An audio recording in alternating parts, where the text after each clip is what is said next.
take that term brother lightly. I know if you've been in the military or the Navy period as long as breakfast, then you understand the different connections and the bonds that you can gain with somebody that's in a uniform just based on being in the same command and together in that same city. So with that, you know, I consider them a brother. So even in that, just like brothers, we had good times together. You know, as brothers, we ate together. As brothers, we've attended different church services and done things throughout this city together. And as brothers, we've even argued, and sometimes we've even fought together. You know, I bring it up because I don't even stand here today to even say that Ross was something near perfect. You know, because he's an imperfect person, just like all of us are. You know, I'm imperfect too. And if you feel, I guess, in a way that you're, you know, perfect in any shape or form, if you ever enter into a space that is clean without spot or blemish, as soon as you enter that place, you will, I guess, ruin it by your own imperfections, if I can say that.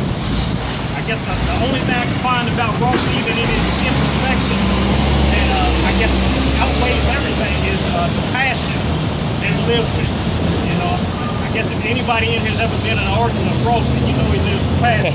He's going to argue to death. I was talking to Ware about passion and Ware the other day. Together, we ran a program here. It was called Readiness, or it was called AY.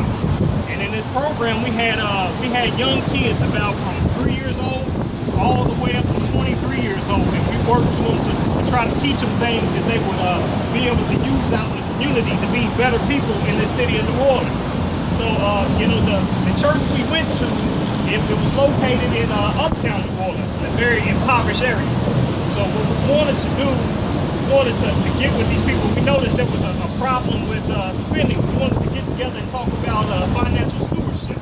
Because we kind of noticed that even true in the military right now, that many more people, I guess, will enter into poverty through blown fortune than there are people that enter into poverty through misfortune. So we got together and we started talking about certain things that we didn't need to spend our money on if we didn't have it.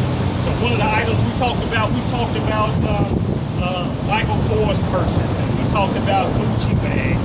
We talked about coats. We talked about big 26-inch rims. We talked about jewelry, and the favorite one I got on was Jordans.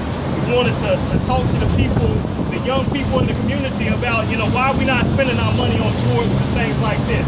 And that's when I made the mistake. I didn't know Rose, so I didn't know about his passion at that time. So at the very next day, when I come in, I go into the church, I go to the altar, and Rose got 50 sets of shoes lined up in a pyramid all over the altar. And so he walks in, he's smiling. I said, Ross, we supposed to be trying to de-glamorize Jordans. You got it all lined up here.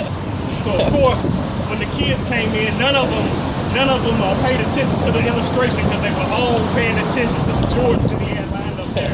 So I completely lost it. But even in that, the passion that Ross had and the passion that he lived with, it shone through.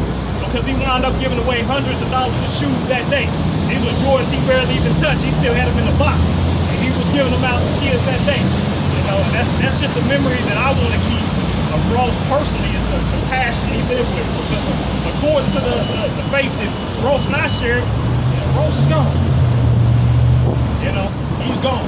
And the Bible that we read, it talked about it in 1 John 4 and 8. It said that God is love. We acknowledge God as the only eternal being. So therefore, the God that we know is only present through love. You know, it's manifested through love. So the love that Ross left out in the city of New Orleans will one day mature, and it will continue to live, as that's the only eternal manifestation on the earth. Man, I'd just like to say rest in peace to my brother Ross. That's it.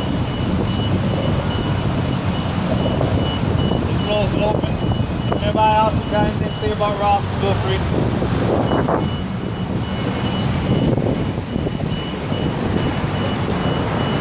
I don't have a story like 8. Ross first got, I'm not getting into it.